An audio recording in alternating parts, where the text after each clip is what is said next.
Okay, hello, and welcome to this special TSVP and RAM talk of our invited speaker, Professor Sarah Butcher from the University of Helsinki. It's a great pleasure to introduce Sarah, with whom I had a privilege to work for some time. Sarah has 30 years of experience in working on structural biology of things, and especially viruses and viral proteins. She has been using primarily electron cryomicroscopy for that. And in fact, Sarah is the person who has brought cryo-electron microscopy into Finland and has been heading the Finnish cryo-electron microscopy national facility ever since the end of 90s. That's quite long. In addition to that, Sarah is involved in management international infrastructure for structural biology, in particular Instruct-ERIC, which is a crucial infrastructure for EU research. So Sarah's academic journey has been centered on viruses of all kinds, symmetrical, icosahedral, pleomorphic viruses as well, helical viruses as well, for which she has used a variety of methods in electron microscopy and data analysis, and has been also involved in developing own research. So I'm sure Sarah has a wealth of experience to share with us today, and her talk will be interesting for local structural biology community and also beyond that. So please, the floor is yours. So thank you very much, Masha. It's a pleasure to be here. I'm on the TSVP program. I'm going to be here for almost 3 weeks. I'm really happy. If you want to share ideas and thoughts afterwards, please drop in for coffee or drop me a line and we can meet and discuss. So I'm going to share with you a few cameos of our research and tell you also a little bit about this European infrastructure with which I'm heavily involved. And then to sort of put you in the frame, what I show here on the right is a map of Europe. And because some of you may not necessarily know where Finland is, it's this country up here. It's right in the north of Europe, and it's the most northerly capital, actually, of the whole of Europe. So my journey began in the United Kingdom. This is where I did my bachelor's degree. Then I moved to Finland for a little while, and then I did my PhD in EMBL, the European Molecular Biology Laboratory, in Germany, which is one of the birthplaces of cryoEM.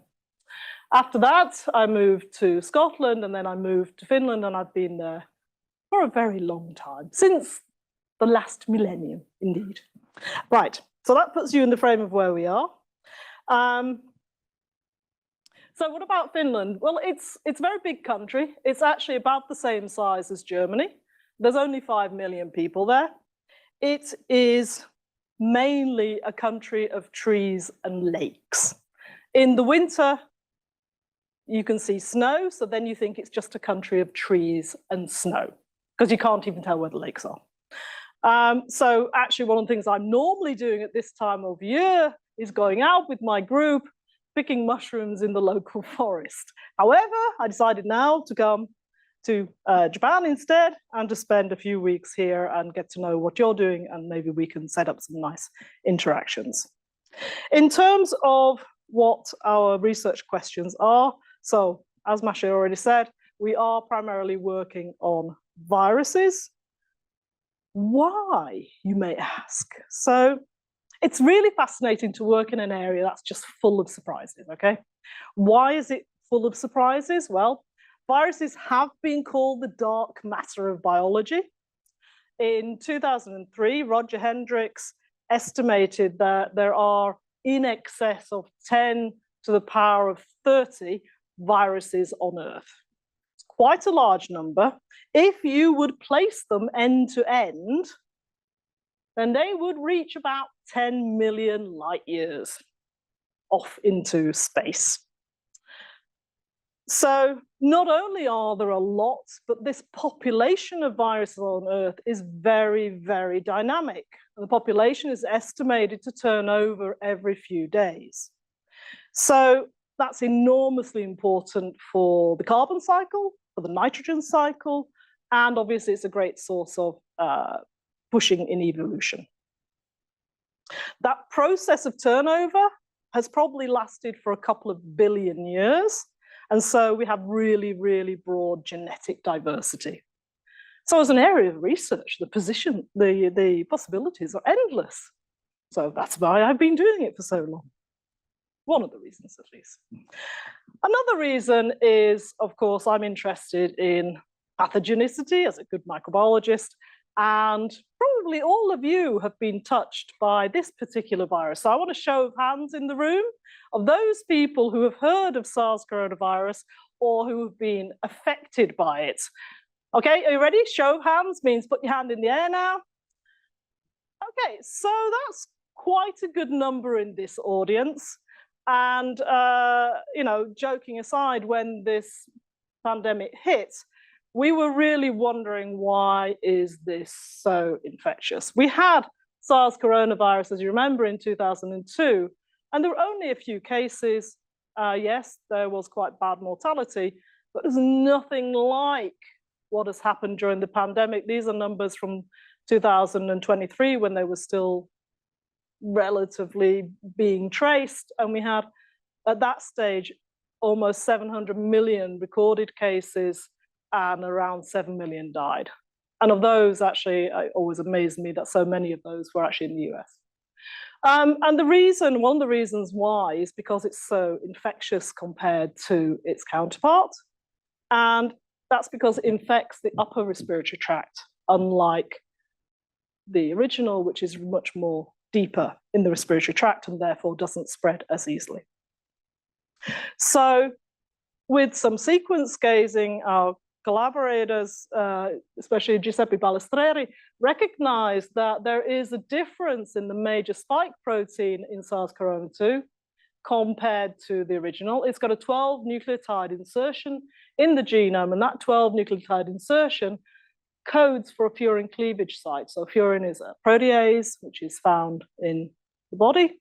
And when it cleaves, it leaves a trace. It leaves two ends of the polypeptide chain. And this end here is a really exciting, nice piece of peptide for a protein called neuropilin.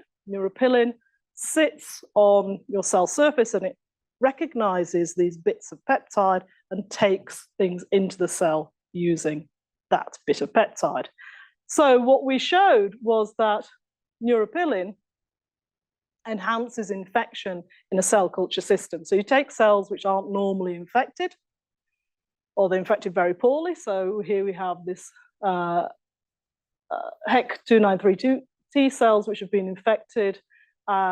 These have one of the known receptors, or two of the known receptors, but you get very, very little infection. When you add neuropilin onto those cells, you get a lot more attachment of the virus and more infectious centers. Turns out if you take an antibody to neuropilin, or you take soluble neuropilin, then you can block infection. And so this, I think, was really one of the major contributions that we in a very large consortium made towards this particular virus. Masha was involved in this study and also played a really essential part in this. What was interesting was that at the very early outset, collaborators in Germany had access to autopsy samples, and they actually tested to see from the olfactory epithelium the presence of this neuropilin and the co-localization with the S protein, so the spike protein from SARS-CoV-2, and showed that there was indeed high correlation between these two.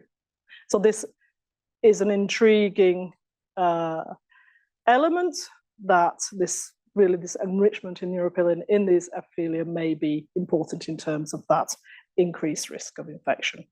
Another thing that we did, which we just published now, again, very much on the back of work that Masha was involved in, was to look at another host protein, which is called alpha-dystroglycan, which is also sitting on the cell surface. It's also involved in virus attachment. And with this one, it turns out if you take the N-terminus of this host protein and you put it onto cells, it actually inhibits SARS-CoV-2 infection. But in fact, it's actually quite a broad antiviral agent. It actually works against quite a few different envelope viruses. We tested about 6 or 7, and it actually inhibited all of those. And that one came out earlier this year. So you can also look that one up. And these pictures here just show you how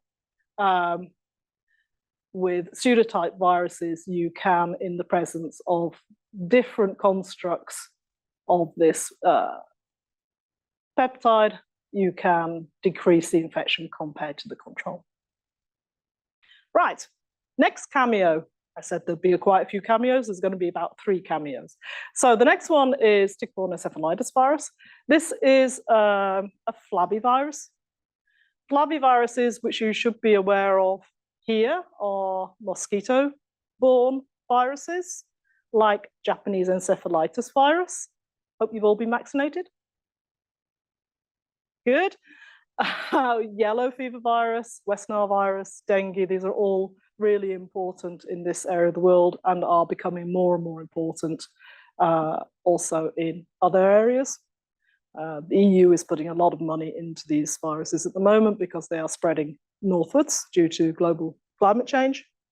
They are positive RNA single-stranded linear genome viruses. They have this structure of which is an enveloped icosahedrally symmetric particle. And surprisingly, the tick-borne encephalitis virus is spread by ticks. Great, it's great when the name really works, isn't it? It's much better than virus SP00127. Anyway, so they're transmitted by ticks. These are the ticks, and these are really what is the issue in Finland. We used to have these only in the southernmost islands of the country, and now we get them as far-reaching as Lapland. Again, this is due to global climate change. The disease that they cause is usually meningitis and encephalitis, and our aims were to understand the maturation of this virus. There is a vaccination for TBV. It's not terribly effective. Not everybody takes it, and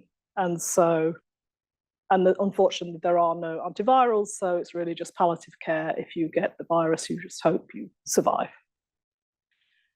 How does it get transmitted? So the ticks are mainly feeding on these rodents, which are the main hosts for the ticks. The ticks, when they lay eggs, which have the virus in it, then the virus is passed to the eggs and then passed to the larvae. The larvae grow into nymphs, which also have the virus. Nymphs like to feed. Ooh, that's not good. Did I hit a blank screen? Somebody else hit a blank screen? I hit a blank screen. There we go. The nymphs like to feed on people, and also the adults like to feed on people. And if you're bitten, then you can actually catch the virus within about 3 hours of attachment of the tick. We are a dead-end host, so we're not going to pass it on to anybody else. There's no productive effect for the virus, but of course it has this effect on us. It can also go into a number of different mammals and birds, and if you take unpasteurized dairy products from such infected animals, they can also cause infection through the gut. So how many here are using unpasteurized products? You wish, okay, yeah, all right. So if you're eating cheese and so on, you're probably okay. But if you're taking fresh milk, think twice. All right.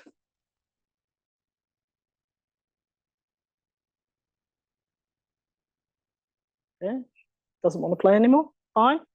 So in terms of the life cycle and what is going to be important for this part of the talk is that the virus, this is a common old garden mammalian cell, the virus is attaching and entering the cells through endocytosis. Within the endosome, the pH is dropping, and when the pH drops, there are structural changes in the surface proteins, which allow them to fuse with the endosome membrane, releasing the RNA and the core proteins into the cytoplasm, so that we can have standard protein translation. We get a polyprotein, so all of the proteins are produced once, and then they get cleaved in a particular order, and then the RNA is going to be replicated mainly on membranes, usually ER membranes, and then assembly of the virus is occurring in the ER. And in order for the virus to get out, it's going out through the exocytic pathway. And during that exit, this immature particle is going to go through a change in pH, just like it did on coming into the host. And that change of pH, and again, activation by a protease, which has been suggested to be furin again, will end up in a further maturation of the virus, so that once it comes out of the cell, this is ready for the next round of infection. And so what we're going to look at today is this immature particle and the mature particle, and look at the differences between the two. And I thought, not sure about everybody in the audience, I thought I'd give you the quick video on cryo-electron microscopy and single particle reconstruction, which is the way that we approach these structural methods.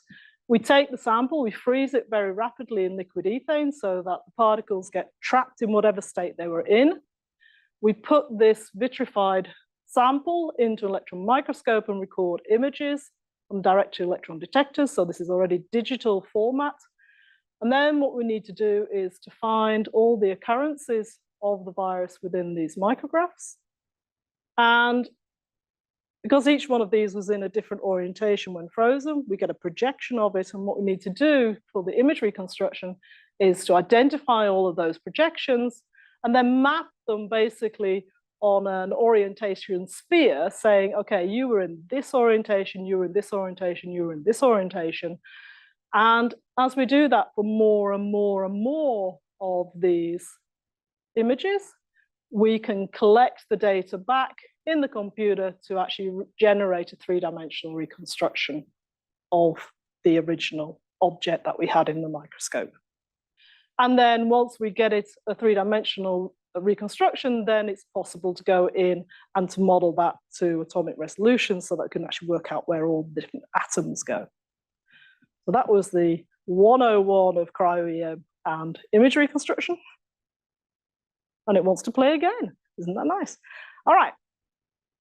So what Masha was doing was to take the immature tick-borne encephalitis virus, which she managed to make by tricking the cells. She put them into an alkaline solution, which prevented the maturation of the virus, and then pulled it out and purified it rapidly, and then made this nice icosahedral reconstruction of the virus.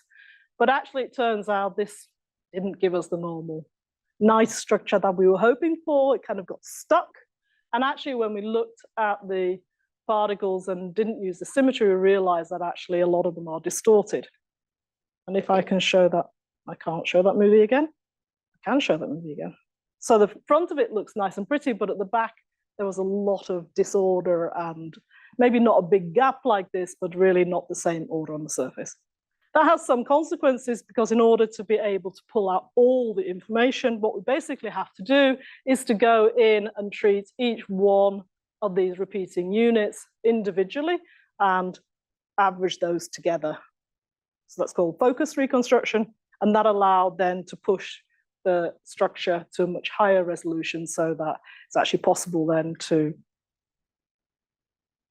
resolve the atomic structure of the three dimers that make up this spike on the surface of the virus. And what we're doing now is gradually peeling away different areas of these proteins to reveal the interaction. So we just peeled away a precursor protein called PR, which basically holds this spike together. And it is the part which is being affected by this protease. The protease site is actually pretty well hidden down here. But once you cleave it, then these proteins that sit on the top can actually dissociate from the particle. And the fusion peptide is here, shown in purple, and that's what's going to then fuse with the endosomal membrane and allow the core to come out. This shows you that ionic interactions, electrostatic interactions are very important in holding these two proteins together. And again, as we enter, you remember I said that the pH is important. Also on the exit, the pH is important, and that changes then how these electrostatic interactions occur. That's probably enough for the non-structural biologists in the audience. So we will continue. Right. If you compare this immature structure with the mature tick-borne encephalitis virus structure, they look a bit different. And you kind of think, well, is this even the same sample? But it is the same sample because we do check it on gels. And what you see is there's a difference in size. These are to scale. And that's because of this PR protein that's sitting on the top of these spikes here, which is then going to be removed in the mature particle. But the other thing that's happening is that basically these spikes that are sitting up like this are doing some huge big change to come and sit down on the surface of the virus. And that's quite difficult to understand how such a change can occur. And there is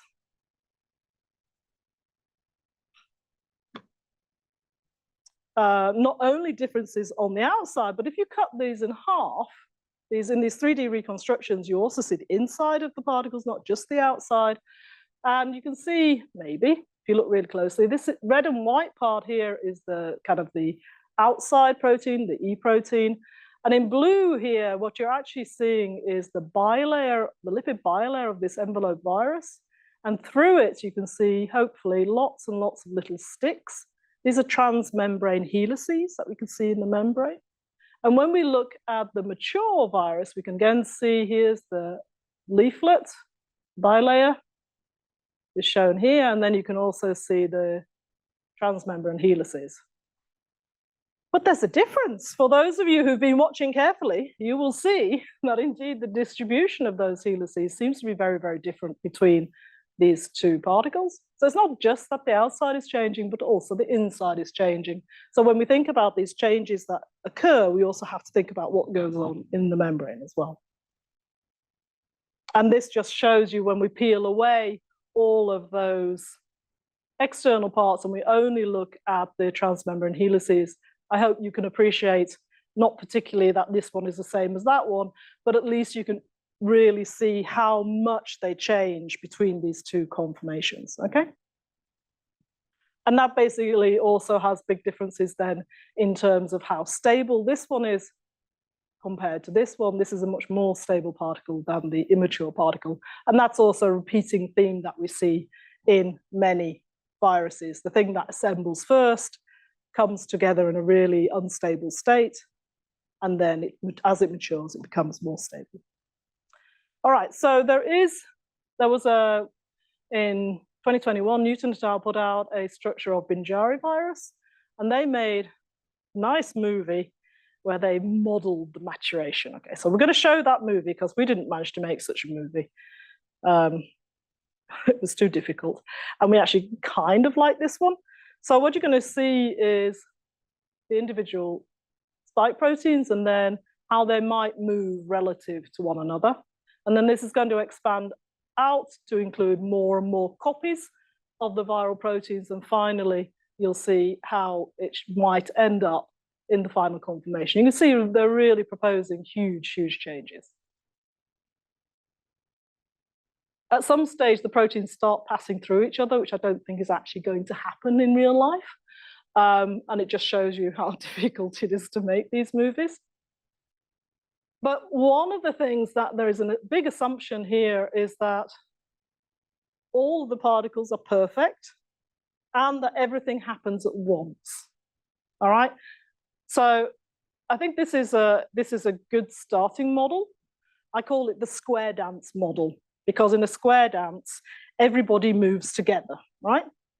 But if you remember I showed you this asymmetric reconstruction where we could clearly see most of these particles actually have some sort of different structure on one side. That suggests to me that actually a lot of them have a kind of a nucleation point ready to go to start this wave of maturation. We're not actually all happening at once. So now again, we get audience participation.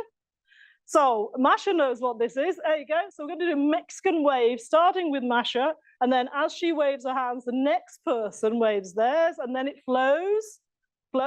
Yes, go. Yes, there we go. Excellent. And then we end up with mature virus at the end. All right. Mexican wave model of maturation. They didn't really put that, they didn't like that in Science Advances. So I don't think we actually say it there. But I can say it here that this is what I believe. All right. Okay. Yeah.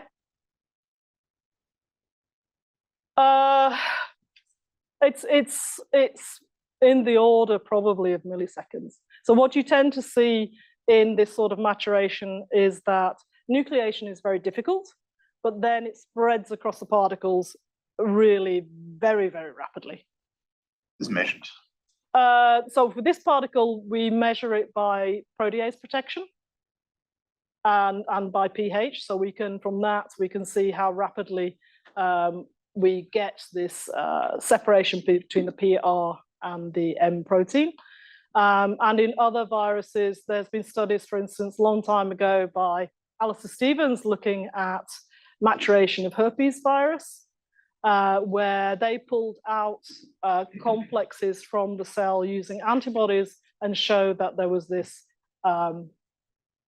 immature form of the herpes virus, which you could only capture this way with antibodies. You couldn't otherwise see it. And then there have been atomic force microscopy studies and various ways of looking at this. It looks like these transitions are relatively rapid. All right, so then we go on to the last set of viruses, and these are picornaviruses, which we've also been working on for many, many years. These picornaviruses, they include rhinoviruses and enteroviruses. These are the causes of millions of upper respiratory infections or colds yearly, and they especially contribute to exacerbations of asthma. Enteroviruses, their close neighbors, are responsible also for so many infections, and they can cause things like meningitis, encephalitis, polio. One of the things that we've also been working on is that some of the enteroviruses are very heavily associated with the onset of type 1 diabetes. And so we're also working on programs to try to develop vaccines against these viruses to try to prevent these childhood infections. What I'm going to describe here is one or two slides just on the targeting of entry of the virus as a way to stop infection. So what we've been working on, as I say, is that picornavirus. This is a structure of one such picornavirus. It has only 3 proteins on the surface. And we've been studying it to see what happens sort of outside the cells and inside the cells. On the outside of the cells, we've discovered that albumin, so these viruses are being transmitted in the blood, and that the serum albumin actually can sequester lipids from this capsid. And when you sequester lipids from the capsid, it starts to open up and gets ready for spewing out its RNA. When it's activated like this, and also when it's not activated, it can again enter the cells via receptor-mediated endocytosis. But here the pH is not important. We've discovered that in fact it's the balance of calcium, sodium, and potassium within the endosome, which is changing with time, which causes further opening up of this virus particle and changes in the positions of N-termini of some of the proteins, which allow them to then also make little fusion pores with the endosome to allow the exit of the RNA. And when you look structurally at these expanded particles, we also see that, again, the surface charge of the inside of the capsid is changing. And so you get repulsion so that the RNA wants to get out of the capsid once these ionic changes occur. So what we've been doing is to find small molecules which will bind to these capsids, preventing this expansion, preventing these small changes, and thus preventing infection. And basically, we have two areas of capsid which we've been targeting. There's one, so this is just a protemer or asymmetric unit of the virus showing the capsid proteins. And here is where this fatty acid is normally sitting in the virion. This is the one that can be sequestered away and start the expansion. We found, as with many other people have found, that it's possible to bind molecules in here, and those molecules then prevent expansion and release of the RNA. We also discovered a few years ago with the Newts lab, we discovered another pocket on the surface, really purely fortuitously, and discovered that this is also a very good target for stabilizing the capsid. And in fact, recently there was a paper out from David Stewart's lab where one of the molecules that we discovered in this Abdel Nabi study was used to stabilize a virus-like particle for polio vaccine. So they found it also helpful in developing vaccine preparations to make them more stable and more immunogenic. So I'm not going to go into details of these studies, but here are a few papers if you want to look at them in more detail. Now, in the last few minutes, what I want to do is to tell you a little bit about I heard there were people from core facilities here. I was told that maybe some of you want to hear about how we're organizing core facilities. And so the one that I'm really heavily involved in is one dedicated to integrated structural biology. So what I've been showing you now are various different studies where we use different methods, complementary methods, to understand structure and function. And so we have this big network really trying to integrate many different methods for approaching a lot of different processes in health and well-being, and also in disease and illness. This was a really important network in Europe in terms of vaccine development and development of pharmaceuticals against COVID-19. There was something called the Moonshot Project, which came out with really quite nice small molecules that are in use. And the work with AstraZeneca, for instance, with vaccines was also very important. All right, so in order to do this integrated structural biology, you need a lot of specialist equipment, technology, and know-how. And it's really expensive. Have you tried to build a synchrotron recently? It really costs a lot. We are never going to do that in Finland. Not for 5 million people. It's just not going to happen. And so we need access to equipment elsewhere, and we try to give something in return. And the idea of the Instruct-ERIC, so this is a European research infrastructure which is funded by the European Commission, is that it's a single point of access to technology and expertise for structural biology research. We have members, so basically we're up to 17 members, they're all in green here. And then in the little red dots is not where we have measles, the little red dots are where we have access to these large scale infrastructures around Europe. And so you can see that we have a site in Israel as well, and then Finland's the furthest north. So we're fighting who can get the biggest distance away from the hub, which is in the United Kingdom. So in these facilities, we have different types of access to sample preparation methods, which are from crystallization to nanobody discovery to protein production. We have biomolecular analysis, which might be just standard imaging or mass spectrometry or molecular biophysics. And then we have 3D analysis, which is then X-ray diffraction, magnetic resonance, and electron microscopy. I seem to have put this in twice. Never mind. We have 3 different types of access. So you can do research visits and remote access. So you say, okay, I want to do this sort of experiment. I can't do it in my home lab. So I'd like to get access through Instruct. You can do it nationally or you can do it internationally. And then there's a proposal that's submitted. It's like one-page proposal that's reviewed by a technical team in one of these Instruct sites, and also then by scientific review. And then we have a certain amount of money, about €500,000 per year, to help fund this access. You can go to the site yourself, or you can send your sample in.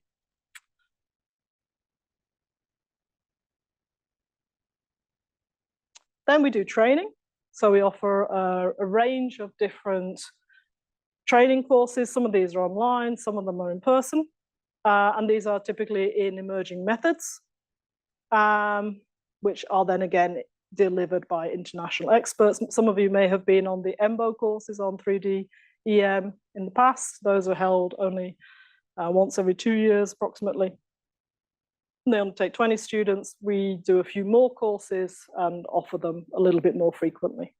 And you can have a look at these training courses online. Then we also have internships where we take visitors into these Instruct centres for 3 to 6 months. And there you collaborate with the technology centres and you get really on-hands training, and you get a lot of experience of different technologies, typically not available in your home lab.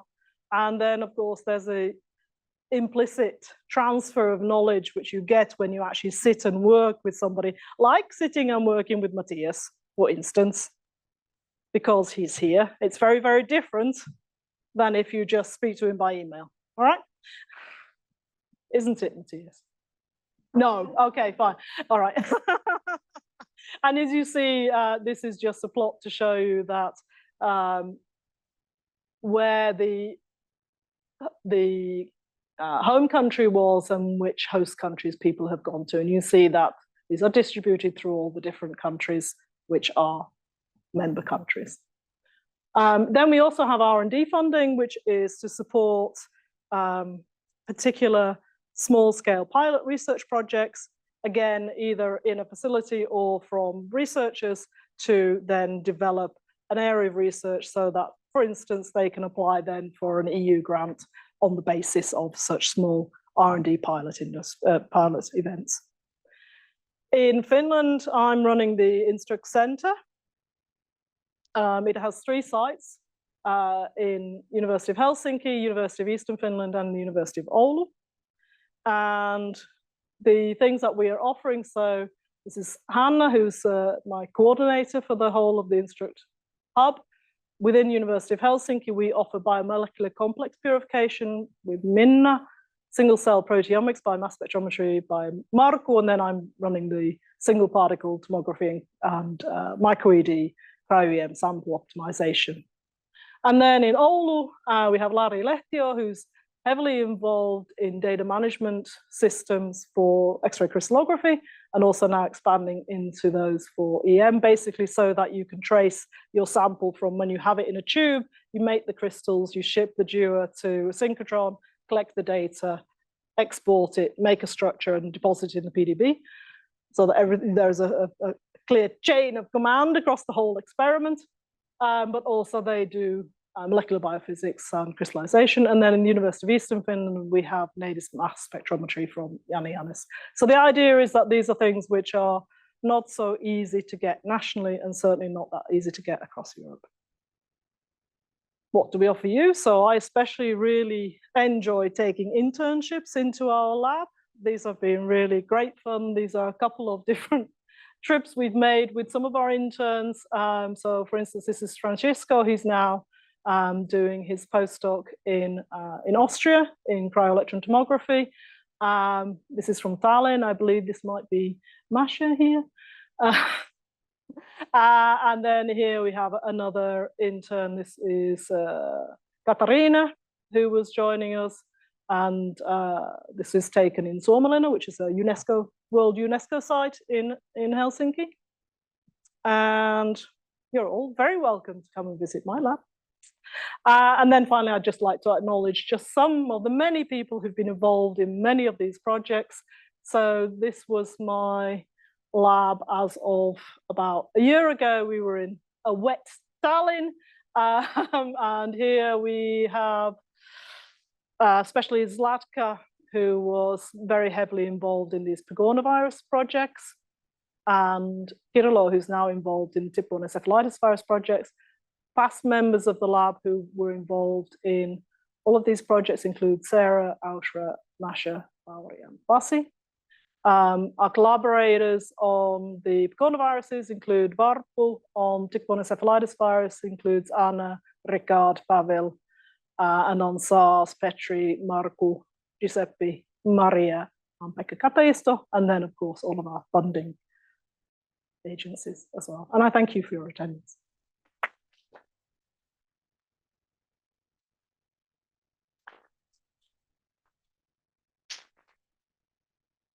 Questions? Yes. Is there any proteolytic cleavage involved when the virus switches from the immature form to the mature form? Yes. So I showed a little protein that was sitting on the top of this spike, and that actually is, so it's precursor protein, so it's called pre-M, M being a membrane protein. And that BR peptide is proteolytic cleaved from the M protein. The M protein goes down the back of the E protein and then actually is mainly a membrane-bound protein. Mm-hmm. And so we've shown that purine will cleave this PRM protein into two parts. Mm-hmm. And this is also pH dependent. And so the release of that peptide also allows this dynamic structure to unfold or to refold, or actually not to fold at all, but to change its conformation. Mm-hmm. And that's actually what is also missing from this movie made by Newton et al. Is they don't show anything about when that event occurs, mm-hmm. but that will clearly destabilize this little tripod of proteins. Yeah. Thank you for animated talk. I will follow up on the Oleg's question. You mentioned stability of the mature and immature. Yeah. How do you quantify that? Well, the easiest way to quantify it is to try to use the same purification method for both viruses. And then you do hours and hours of work and you discover, this just doesn't work.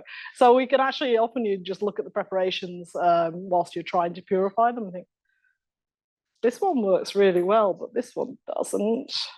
So if we think about how good the preparation of the mature virus particle is, when you look at that, it's almost, it's like 99% of the viruses fall into basically one class, one structural class. And there's a little bit which is not so clean or is more dynamic. But then when you start working with immature particles, it's really, really hard to get even two that look the same. That suggests that there's a big difference in the stability. But we haven't done something like thermoflora analyses to say, okay, yeah, here, the thermostability is X and thermostability is Y, because also with that, we're looking at a population. And so if you get a number out, what does it really mean? So then just to understand, by stability here, you use more of a kinetic stability. It's kinetic stability, but also actually, if you think about it, you're not reversible. So it is a kinetic stability, but it's one way. So once you form this mature structure, you can't revert back to the immature structure. Mm-hmm.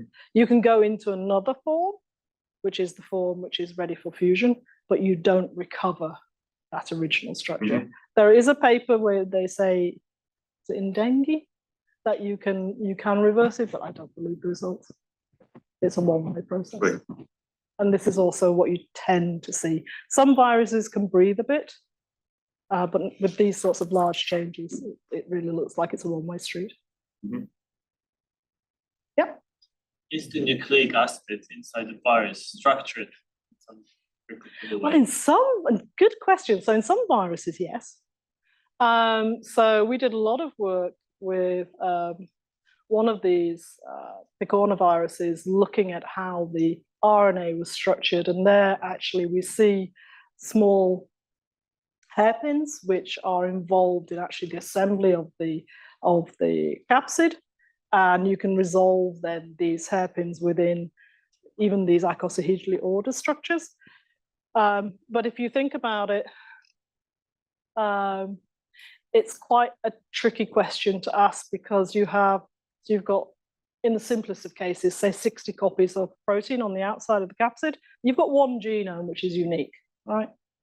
And so if you say, oh, well, I think the genome is folded always in one way, computationally trying to separate that out is quite difficult, but it is possible. There's a really nice paper from,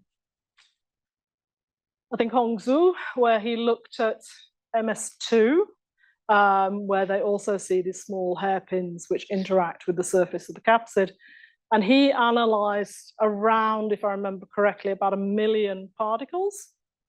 And he claims that there were at least 7 unique structures of the linear genome within those 1 million particles. So there is some order. It's really hard to pull it out. Very rarely, I mean, if you look at something like HIV, there you've got a nucleocapsid protein which is assembling with the RNA, and that's going to keep it in a particular order. But when you have these sort of bags of protein, or which are called nucleocapsids, then it's really hard to pull out actually really single types of genome structure. All right. Yep. In the SARS-CoV-2 glycoprotein, you mentioned that the furin-cleaved peptide can trigger immunity. That is what it helps with the entry of the virus. But most of the vaccines, essentially all of the vaccines, have prefusion stabilized conformations where the furin cleavage site is knocked out. So did you or your group collaborate with pharma to include this peptide, maybe to they didn't want to, because what happens is once you've got this, any of the cleavages occurring within the spike, so it's a trimer, and then you get very different conformations of the spike, and by trial and error we know that once you get these peptide cleavages occurring in viral fusion proteins, then the efficacy of the immunogenicity goes down. This was studied years ago with respiratory syncytial virus, where they developed antibodies that were really good at recognizing the post-fusion spike, and they didn't work in human trials. And it was actually work from that sort of background also with the Ebola spike protein as well, which is also prone to these cleavages, where they recognized for the Ebola vaccine, which was run out a few years ago, that there as well, they really needed to keep it in the pre-fusion state in order for this to be an efficacious vaccine. So what they do is they actually take, it's a bacteriophage protein which forms really stable trimers, and they stick that onto the bottom of the ectodomain of the fusion protein, and that's what keeps it stabilized in that pre-fusion state. And it's terribly important. But so that neutralizing antibody that you found, that was raised against the peptide, the short peptide? That is an antibody against neuropilin. So neuropilin is the protein that recognizes that cleaved fusion protein. The antibody is directed against the neuropilin. It's directed against the host cell protein, not the virus.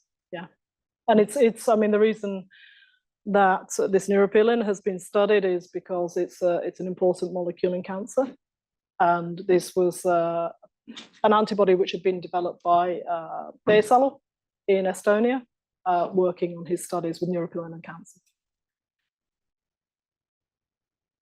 Yes, Masha? Sorry, is this something you didn't understand? Yes. Okay.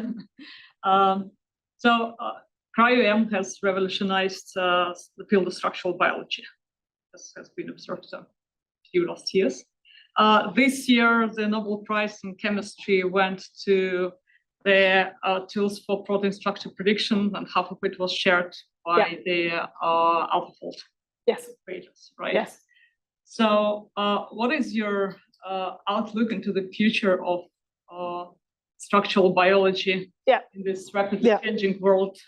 AI augmented tools. So, I mean, prediction methods have been used in structural biology for years. These are now much, much better prediction methods. There is still room for empirical structure determination when you need to get down into details. When you think about, for instance, small molecules binding to proteins, it's really, small changes of side chains which can be really critical to know whether or not a drug is binding and being able to optimize that. So I think there's still need, especially in pharma, for the empirical methods. They also the AI-based methods for predictions of molecules binding are getting better, but at least in our hands, they're still in large complexes where you have many potential binding sites. We find that actually the predictions and the hits are rarely hand in hand. And currently the limits for AlphaFold predictions is about, I think it's either 4,000 or 5,000 amino acids. So you can't predict, for instance, the structure of a ribosome with AlphaFold.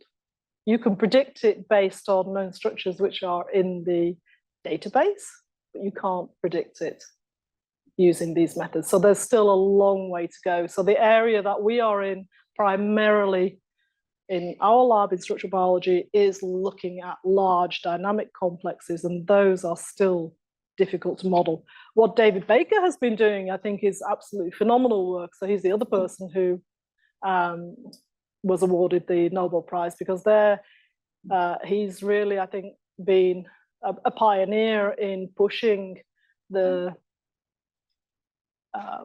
if I can build it, then I know how it works. And he's really gone into novel protein design, and that work is absolutely phenomenal. I remember him giving a talk maybe 5-10 years ago, thinking, wow, that is really incredible stuff. So get him here to give a talk. He's really good. It might be a bit harder now. He might be quite busy. Okay. Yeah. Thank you so much for your talk. Kind of needed this in a way. This is my topic, like cryo-electron microscopy, and I also study viruses. Okay. And I also work with hanoxanin. Yeah. Right. Okay. And I'm also Mexican. I didn't know the Mexican wave was like a thing. We just call it the wave. You should own it.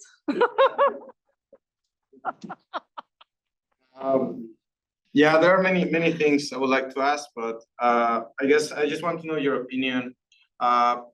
Usually, I think viruses are seen like something that must be, like fought against, right? Because they cause disease, or like something that we must learn how to fight back or understand how to treat it. But coming from a background of material science, the thing that drew me to study viruses was that, they are structures that assemble by themselves, right? Yeah. And it's still, I think it's still not that mainstream seeing applications of materials inspired by viruses. Yeah.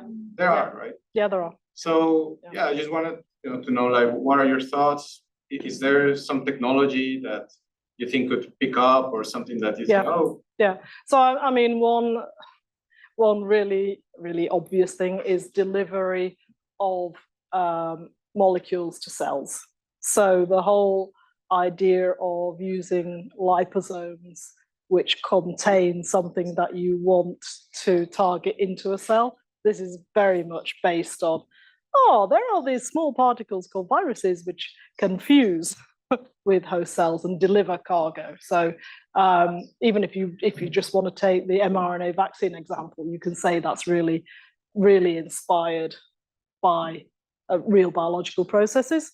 We've worked a lot with people working on co-block polymers. who are trying to also assemble lots of different shapes to look at how they can not only self-assemble into a small block, but how they can make then longer blocks. And all this is really connected to how we see self-assembly in biology. There's a whole field of virus assembly which draws in physicists and chemists who are trying to also understand what are the critical interactions. And here there's a lot of experimentation done, also a lot of computation done, saying, okay, I've got this bulk state, will it assemble? Right? And then you can make all these wonderful dynamics, and then you can get something to assemble in the computer. But then you kind of realize that in a cell, I have one virus entering.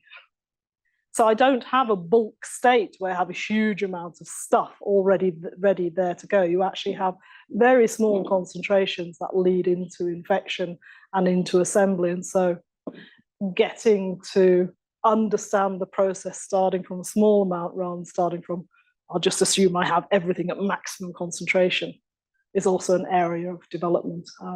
But there are a lot of areas in this which are fascinating, I think, and which we really even considering things like how is DNA or RNA packaged into these shells, what are the forces involved, and how do they end up in like these toroids or spirals or these sorts of things. Really hard to model still. A lot of work is going on in that, because it may have influence then on for instance, gene therapy, where you want to package as much as possible into a capsid to deliver a gene of your choice.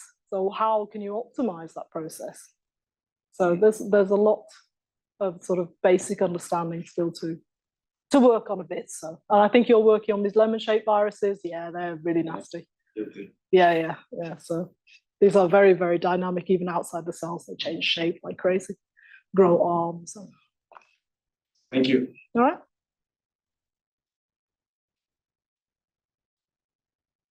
Okay, if there are no more questions, then I think we can close. Conclude the sessions, but Sarah is here until 25th of October.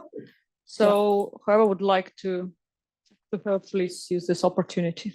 Yeah, I'd love to speak to you.